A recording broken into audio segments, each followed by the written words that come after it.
அதிசயங்கள் செய்கிறவர் நம் அருகில் இருக்கிறார்.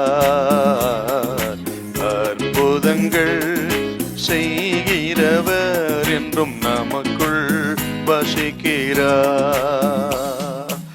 யாத்திராகமம் 4:20. அப்பொழுது மோசே தன் மனைவியையும் தன் பிள்ளைகளையும் கழுதையின் மேல் ஏற்றிக்கொண்டு எகிப்து தேசத்துக்கு திரும்பினான். தேவனுடைய கோலையும் மோசே தன் கையிலே பிடித்துக் கொண்டு போனான்.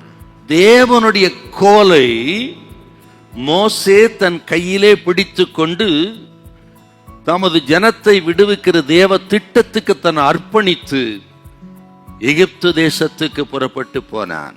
இங்கே தான் மோசேயின் அர்ப்பணிப்பை நம்ம பார்க்கிறோம்.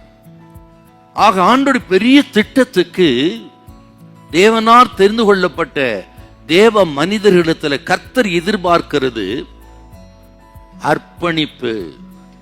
கர்த்தர் இந்த அர்ப்பணிப்பை மோசனிடத்தில் எதிர்பார்க்கிறாரு பாருங்க. ஆகத்தான் மீதியான் தேசத்து வனாந்தரத்துக்கு விரட்டினார். 40 வருஷம் அந்த வனாந்தரத்துல வைத்து தனிமைப்படுத்தினார், வெறுமையாக்கினார். எல்லாம் மோசேக்கு விரோதமான ஒரு வாழ்க்கையா இருந்தது பாருங்க. இது எதேச்சா நடந்த விஷயம் கிடையாது. இதன் பின்னணியிலே ஆண்டவருக்கு ஒரு மாஸ்டர் பிளான் இருந்தது பாருங்க. அங்க வைத்து தான் தமது தாசனை விடுவிக்கக்கூடிய ஒரு ரட்சகனாக கருவியாக உருவாக்க வேண்டும் என்று ஆண்டவர் ஒரு பெரிய திட்டத்தை வைத்திருந்தார் பாருங்க. அதாவது இந்த மோசே தேவ திட்டத்தை நிறைவேற்றுவதற்கு பார்வோனுக்கு முன்பாக நிற்கும் பொழுது தனது பலத்தில மோசே நிற்கக்கூடாது. தன் பலத்தை, தன் ஞானத்தை, தான் கற்ற கல்வியை, அனுபவத்தை சார்ந்து பார்வோன் முன்பாக நிற்க முடியாது, நிற்கக்கூடாது. தேவ திட்டம் நிறைவேறாது. அப்படியானால் பார்வோனுக்கு முன்பாக நிற்கும் பொழுது தேவனை சார்ந்து கொள்ள வேண்டும். மோசே தேவ திட்டத்தை சார்ந்து கொள்ள வேண்டும், தேவ பலத்தை சார்ந்து கொள்ள வேண்டும், தேவனுடைய நடத்திப்பை தெரிந்து கொள்ள வேண்டும். அதன் பிறகுத்தார் தேவ திட்டம் நிறைவேறும். எகிப்து தேசத்தை 10 வாதைகளை அடித்து கர்த்தர் விடுதலையாக்க முடியும். ஆக அப்படிப்பட்ட அந்த பெரிய திட்டத்துக்கு தேவனை சார்ந்து கொள்வதற்கு தேவன் மோசேயை வனாந்தரத்தில் வைத்து உருவாக்கினார். இன்னைக்கு ஆண்டவர் சொல்கிறார், வாலிப தம்பி தங்கச்சி பார்த்து, நீங்கள் தேவனுக்கு ஒப்பு கொடுத்திருக்கீங்களா?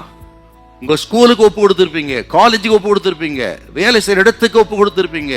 100% உங்களை அர்ப்பணித்து வேலை வியாபாரம் தீவிரமா செய்வீங்க, நல்லது தான். ஆனால் கர்த்தர் கேட்கிறாரு, ஆண்டவருக்கு ஒப்பு கொடுத்திருக்கீங்களா, அர்ப்பணிச்சிருக்கீங்களா? ஆண்டவருக்கு அர்ப்பணிப்பதை பொறுத்து தான் தேவ திட்ட வாழ்க்கை நிறைவேறும். உங்களை கொண்டு மகிமையான காரியங்களை கர்த்தர் செய்வார். இன்றைக்கு அப்படி 100% இதோ நான் ஆண்டவருக்கு அடிமை, ஆண்டவரே என்ன பயன்படுத்தும். எனக்கு முதலிடம் நீங்க தான்ப்பா. முதலிடம் உங்க விருப்பம், உங்க திட்டத்தான் நிறைவேறணும். இதுவரை எனக்காக வாழ்ந்துட்டேன், இனி உமக்காக சொல்லி ஒரு தீர்மானம் பண்ணி ஜெபம் பண்ணுங்க. கர்த்தர் உங்களை கொண்டு செய்யற காரியம் பயங்கரமா இருக்கு. ஹல்லேலூயா, ஹல்லேலூயா.